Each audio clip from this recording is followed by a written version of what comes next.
Hey, what's up everybody? It's Lyds and we're back for some more Thronebreaker, and last time we attempted one of, if not the most frustrating puzzles we have seen thus far in Thronebreaker. I hated it.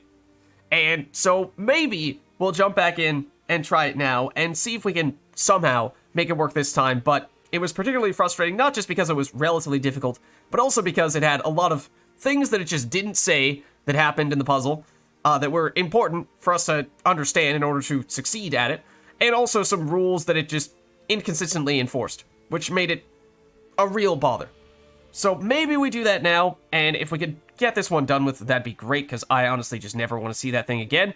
Or we could take a little bit of time, do some other stuff first, and then maybe come back to this on a later occasion, or maybe decide that, you know what, maybe it's just not worth it at all, and have this be the single encounter that we never do in Thronebreaker. I mean, I'd rather not have to resort to that, but maybe that's what it comes down to.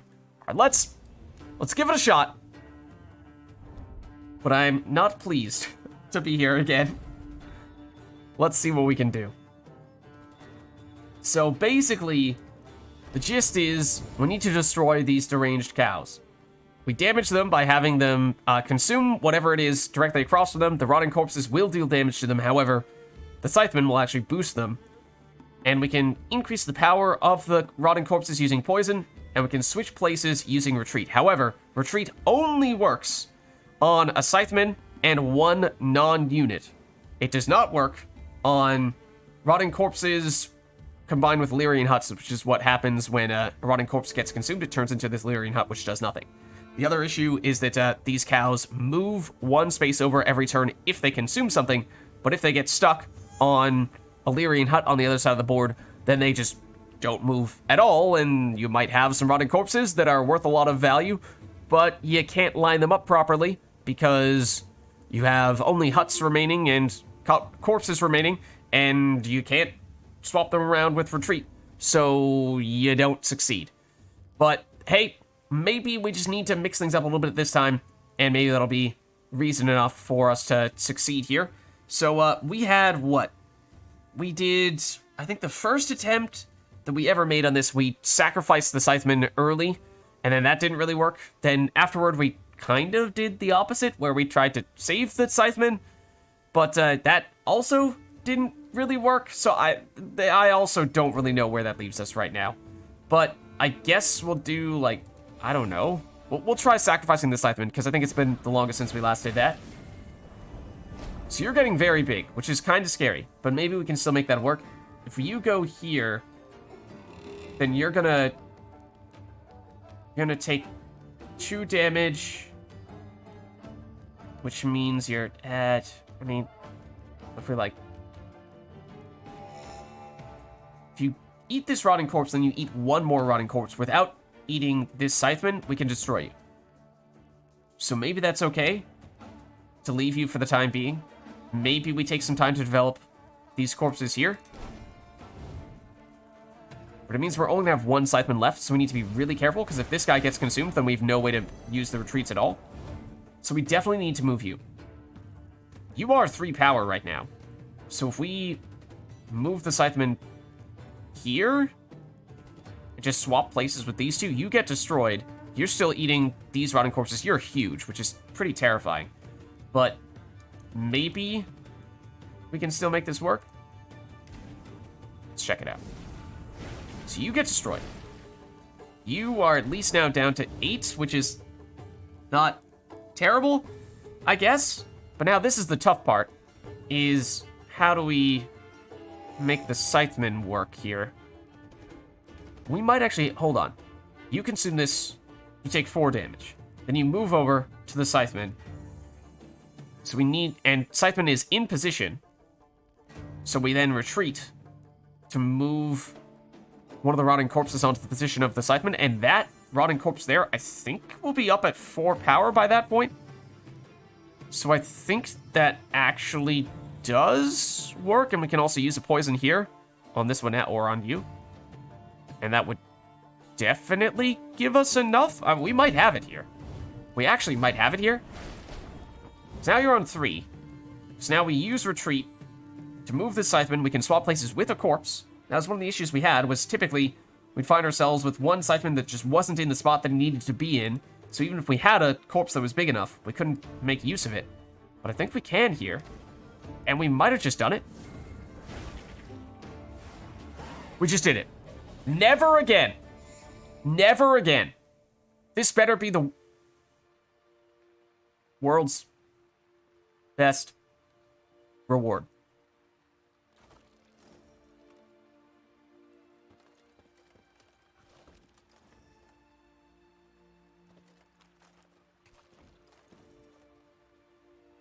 You have got to be kidding me. Alright, so we totally could have just completely ignored this encounter. And probably saved a whole lot of sanity in doing so. But hey, I mean, it's done now. It's done now. So at least there's that. At least there's that. And I guess we can still move on without having to be too concerned about having 1 or 2 encounters still remaining at the end of the game. But, you know, here I was looking at the puzzle and hoping that perhaps that was going to give us a new card, a new trinket, or something like that was going to make our deck even stronger and give ourselves a better chance of succeeding in the last part of Thronebreaker, but now it's just resources that are, in truth, not going to do much at all to help us out here. So as for where that leaves us now, we know of a few encounters over here, but presumably there's probably stuff over in this town, probably something over here, possibly even, I mean, I am intrigued by what this is. So it looks like it leads to the end of the map. So maybe we head in that direction, then obviously the main quest is over here, and we could always, at any point in time, technically speaking, say, who needs all this stuff? Let's just go straight to the main quest. Obviously, I'd like to do all of the other side content, but if we find ourselves completely stuck and it feels like the side stuff is too difficult, kind of like that puzzle there, then we could just say, go straight to the main quest. But let's go to the east here, I think. Maybe that means doing that battle, or maybe see if there's other stuff over here in the same general area. In addition to that battle, okay, there's another shrine. Some more ways to improve our morale. At this point, I would think that means low morale shouldn't really ever be a concern anymore, because we have, what, 1, 2, 3, and 4 shrines left? So, I mean, you could even make the case that we could proactively use one of these shrines just to be on high morale for one of these encounters, or at the very least, you know, you finish one more battle, and you can probably just use the shrines on every subsequent occasion. Although, looks like we can still check out this place further to the east, and that's where I'm very intrigued to see what is the deal here. Not so much in this direction, like pure east, but just wasn't sure how we loop around, if at all. Yeah, so further south, and down this pathway. I want to see what the deal is. Like, does it show up as a path on the mini-map, but in practice, it is blocked off or something like that? That might make sense, because, I mean, otherwise, if not for us having this icon here telling us this is where the final spot for the main quest is, you might look at this map at the beginning of Rivia and say, alright, if we're starting here, this leads to the end of the map, it's on the opposite side of the map, maybe this is the final spot, but apparently not, unless there actually is a path that you can follow, and I'm missing it here, but it seems like it is a cliff. It seems intraversable. Okay. Fair enough. You have answered my question, disappointed as I might be. But now, basically, I guess we choose. Do we go up here? That's a battle. That's also a battle. I guess that's not so surprising. This has a notice board, though, and I think that'd be kind of useful to have, so we have a better sense of what we should expect in what is the last section of the entire game, one would assume. That presumably requires that we take down the Nilfgaardians first, or maybe we can sneak this first. Okay, does it... Well, it told us precisely nothing. Probably would have told us about this battle that we already knew about, maybe the puzzle that we've already completed. So, you know, not the most useful of notice boards we've ever gotten. Well, let's see. Oh, that doesn't look good. Alright, so what do we have here?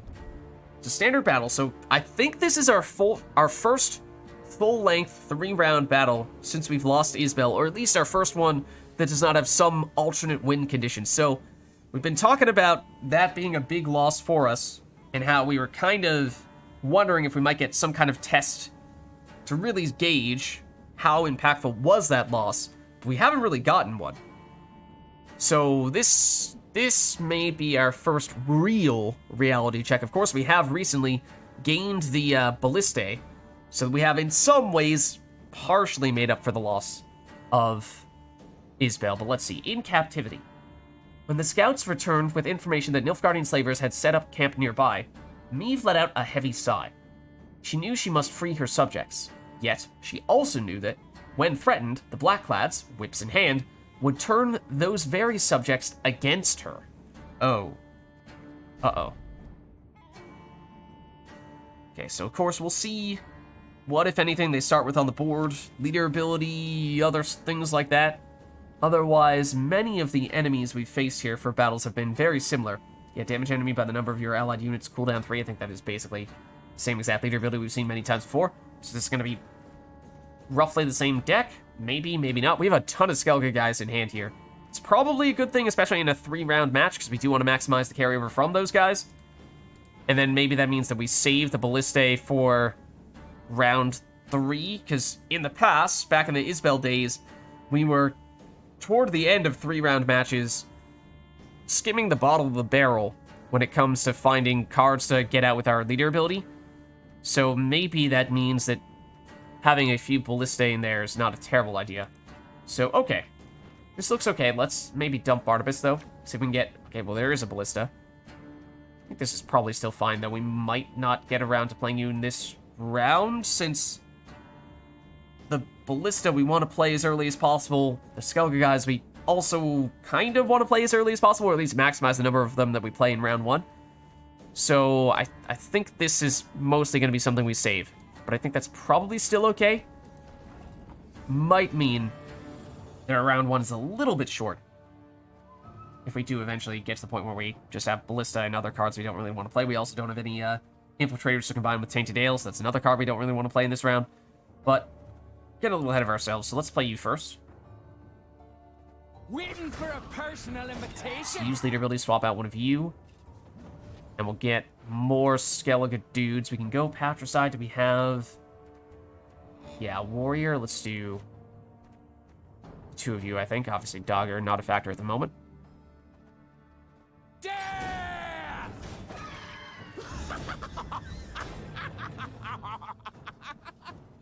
Okay, so what are they going to do? Scrubbing duty again. I've seen these guys before. 2 allies appear on the battlefield, boost self by 8, gain resilience. So can we get enough damage to destroy you quickly enough to avoid you getting that resilience? That would be ideal. That's where having something like a Ballista on the board would be pretty useful. But maybe we let you get the boost in resilience if it means we can also get carryover of sorts with our brawlers and runestones, setting up other boosts to create additional warriors, and this warrior here. I think we still do that.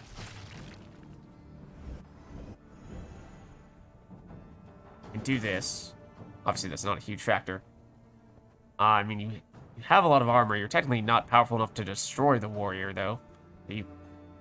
How much damage would this be, though? You hit for 12. You're functionally in 18, so that means you hit back for 6. You don't even break through the armor.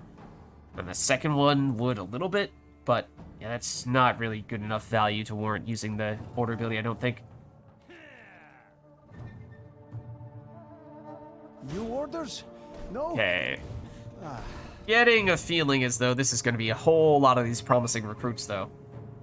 We could, for what it's worth, actually, we could steal one and get resilience ourselves. That's not a terrible option, because it's actually pretty solid value. Yes, it's a 12-point unit, which might not seem like that much, but it is about to get boosted by 8 to turn into a 20, and then if you bear in mind that that's not only the value in this round, but also the value in the next round as well, that rather than them getting, we are getting, that seems like that's worth doing. It does mean we're losing out on a different form of carryover, because we'll get less Skellige guys on the board, or at least it'll take us longer to do that, but maybe we're still okay with that for the time being, and, you know, depending on how long this round goes, we might still have time to play more of the Skellige dudes.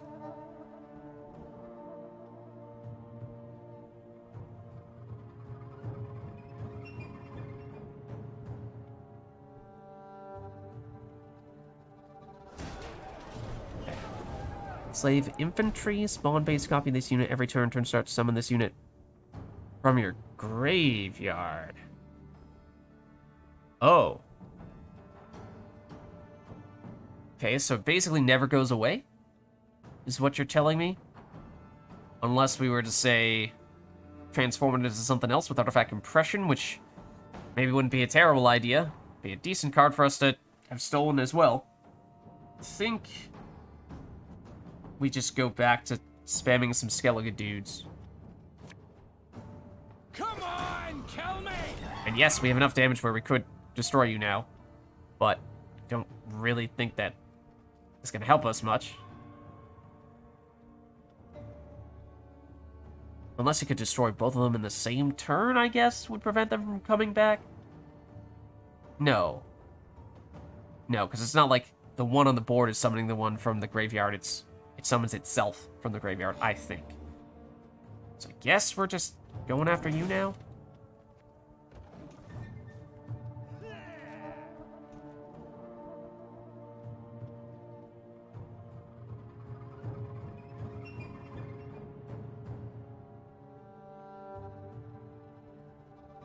Okay, game. I was gonna say, make up your mind, please. Alright, so you passed pretty early at that. So we didn't get quite as many Skellige guys as we would have liked. However, we can play a few more in round 2 and then potentially use Dogger to get them out. The ones that we've already played out in round 2 again. The tricky thing with that, and we have done it once or twice on previous occasions, playing Dogger in round 2. So we also need to wait long enough to get our leader ability back again to put Dogger back into our deck for round 3. So that would mean we're probably pushing pretty aggressively in round 2. We did, on at least one occasion, make a mistake and accidentally forget to put Dogger back into our deck, and that caused some problems. But as long as we are mindful of that, maybe we can still make it work. There is Dogger, in hand, in fact. Oh, that's great. That's even better. Because then we play Dogger and use leader ability to put him back into our deck. We don't need to use the leader ability charge to get him out. And that way we don't have to wait for that cooldown to activate. So I like that a lot. Let's dump you. Infiltrator, we will eventually want one to combine with Tainted Ale. So now we could make this actually a very short round. Whereas previously I was thinking this was going to have to be really long. Would kind of still be okay with playing a bunch of the other Skellige dudes, though. Let's leave this for the time being. So let's see. Next turn we get leader ability back. So not really sure we have great options for that. But we would. So we play Dogger now, and then next turn we use leader ability not so much to get a card out from our deck, but to put Dogger back in. So I think we still do this turn 1. Ludicrous. Give me some of that. Get these guys. I mean, I guess technically, if you could somehow destroy Disgrace Brawler on the next turn, Waiting for a could have potentially been able to get them out if we delayed Dogger, but I mean, these guys are a lot harder to destroy than the warriors are. Wanna know why I'm got my scar? Come on, kill me! Is today the day? So this also gives us huge tempo. So that's kind of what I'm thinking is the approach we're going to take here. So, oh right, these guys come back out. Is by putting up a ton of points very quickly and passing quickly, it will take them multiple turns to catch us, and we'll have big card advantage in round 3, which was originally what we had planned to do on that time, however long ago, when we tried to do something similar with Dogger. Okay. So it's going to be leader ability to put Dogger back out, and we don't replay him. Probably, I mean, we could do Barnabas. Kind of would like to save the Reinforced Ballista, so I don't know if it's an Alchemist. If it is, then we probably should have been a little more mindful of how we're going to position our cards there. It's set of power equals the unit on its left, so that's big negative value. That's okay. Positive value. We could even use the Order ability and then use an Alchemist. Maybe that's not a terrible thing. I mean, but these guys are not really cards we want to hit anyway. But we'd be okay with sacrificing some Disgraced Warriors right now, I think. It might not necessarily help us in this round, but it will for round 3. So maybe we do sacrifice at least one of you here.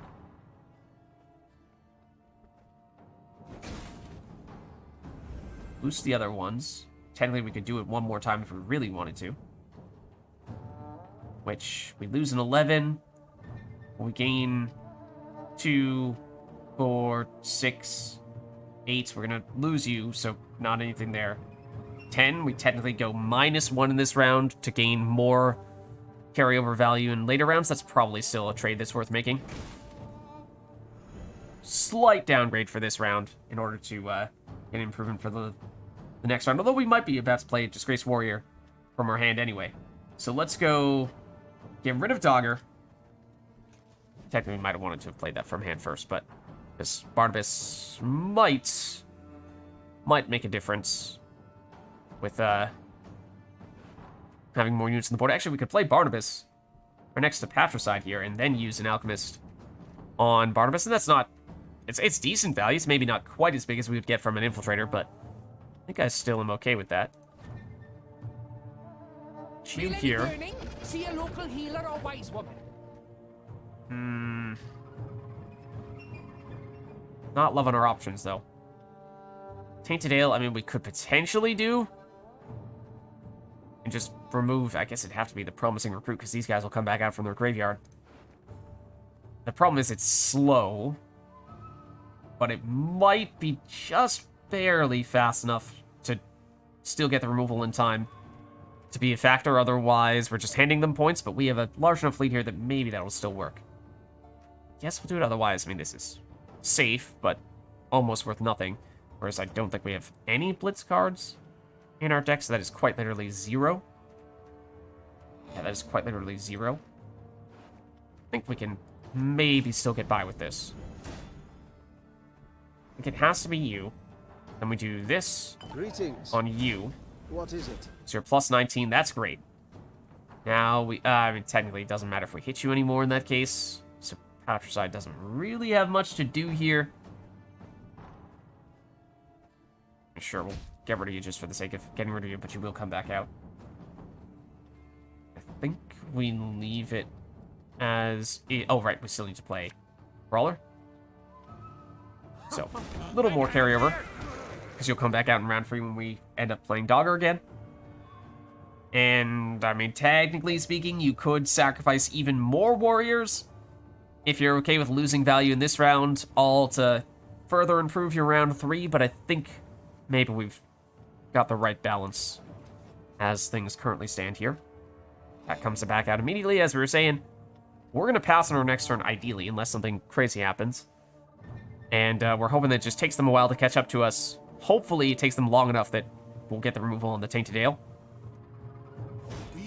So we want them to play slowly. Did you just say something like, "We the Ents"? Did you just, like, quote Lord of the Rings for a second? So not really sure why. It just didn't seem like that was great value, but... Okay, so we'll pass here. So we have roughly a 100-point lead. They will continue to try to catch us, but how long does it take them to do that? Because every turn it takes them to do it means we are now getting card advantage going into round 3. And if it takes them slightly longer, then at least they'll lose that recruit. Which happens here. So now it looks like it's working according to plan. It's taking them a lot of cards to catch us. So that should give us a pretty huge advantage in round 3. So this was the plan that first time that we got a little clever and used Dogger in Wise choice. in round 2, but then forgot to put him back into our deck. This time, I think we remembered. So they catch us, but they had to go something like 5 cards down to do it, which means we have a monumental advantage in round 3. Honestly, even if we didn't have Dogger, we could probably still win with this many extra cards.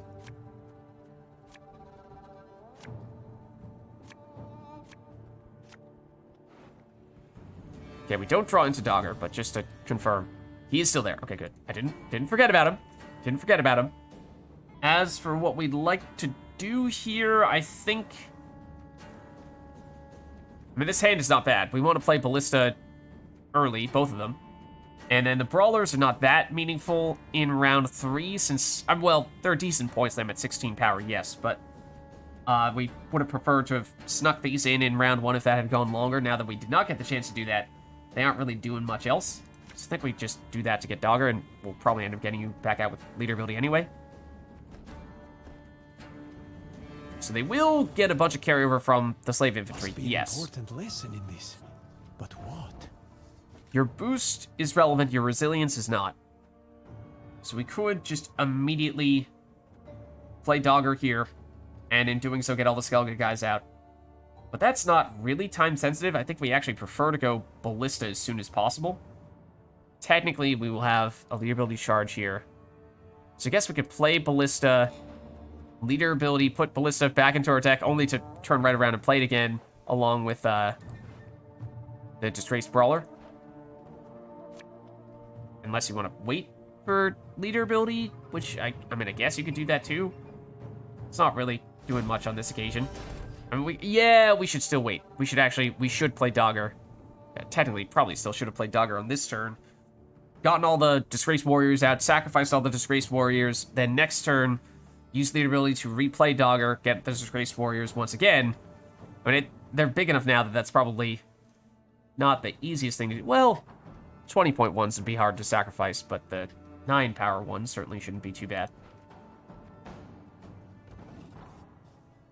But we'll see.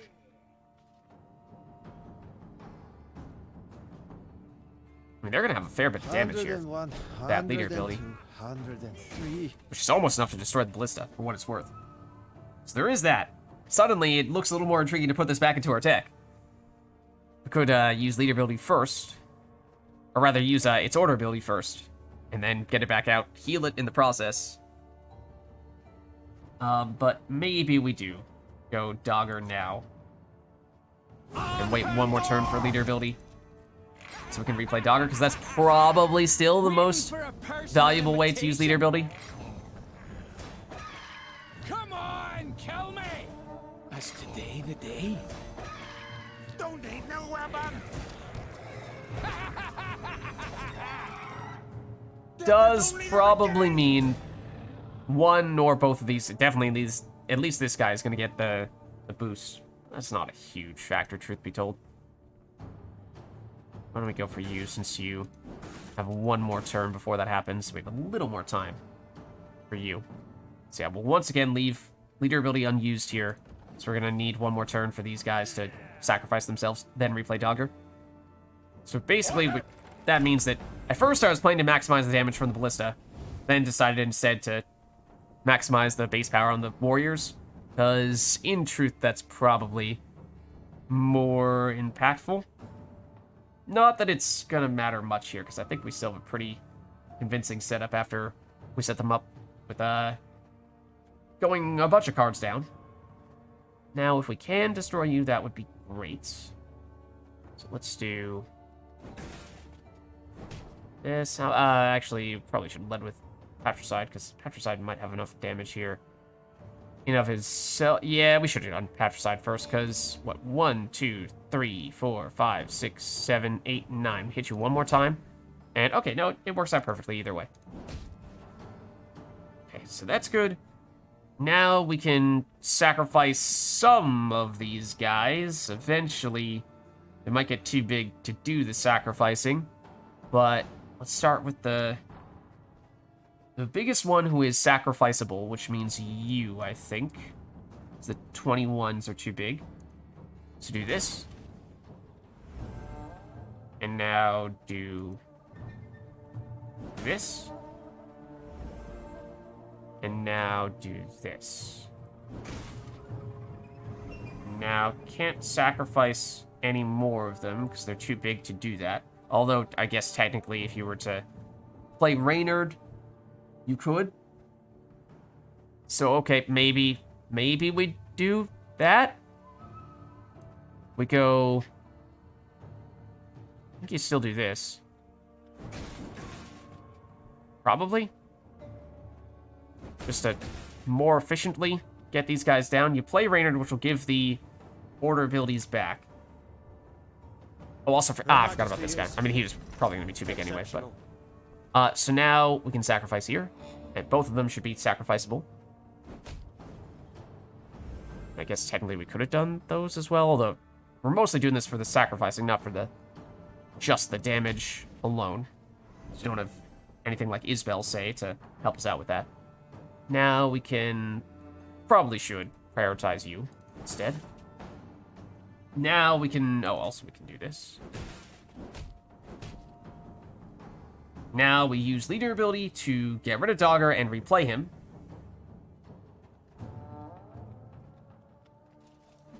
So this is what we were waiting so long to do. So I guess we'll go probably this Brawler and Dogger. Don't really care about the other guy.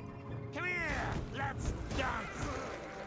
And also, Reynard gives us back the order abilities once again when we use our leader ability, and I think this is really the first time we've been able to benefit from that, at least to this extent. So this is a pretty crazy turn that we pulled off here, and after all the self-sacrificing stuff, the warriors have gotten pretty big. All the Skellige guys have gotten pretty big. Now we can do this again. And except, you should have enough damage to destroy this pretty cleanly, I think. Right? And we'll just see, technically, I guess that means we should have done Patricide first over there, but it's 1 point difference. We'll be fine. Something tells me I think we'll be fine.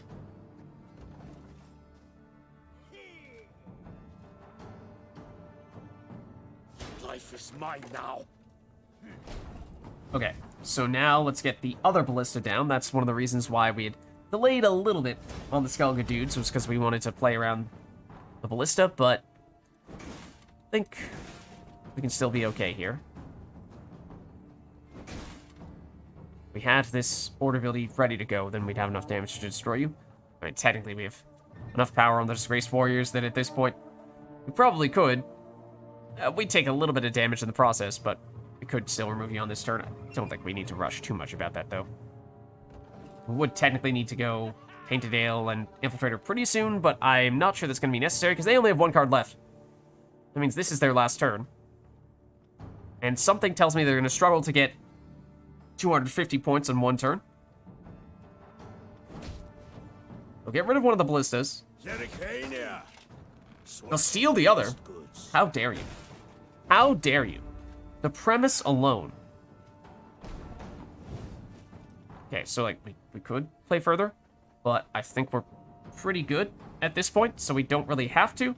I mean, yeah, steal one of them with Artifact Compression, Tainted Ale on... I mean, we've been doing so much damage, they don't really have anything big. This Brawler is now pretty huge. We don't really need to do much at this point because we've already won. And we've already gotten the 300-point achievement and all that stuff, so more than anything, I think what that does is just proves that, at least in some cases, it is still very possible for us to win matches even without Isbel very convincingly at that, although I would say that that enemy that we just faced certainly had some of the same Nilfgaard cards as many of the enemies that we've seen thus far, although not... It was a little more different from other Nilfgaard's decks than I was expecting.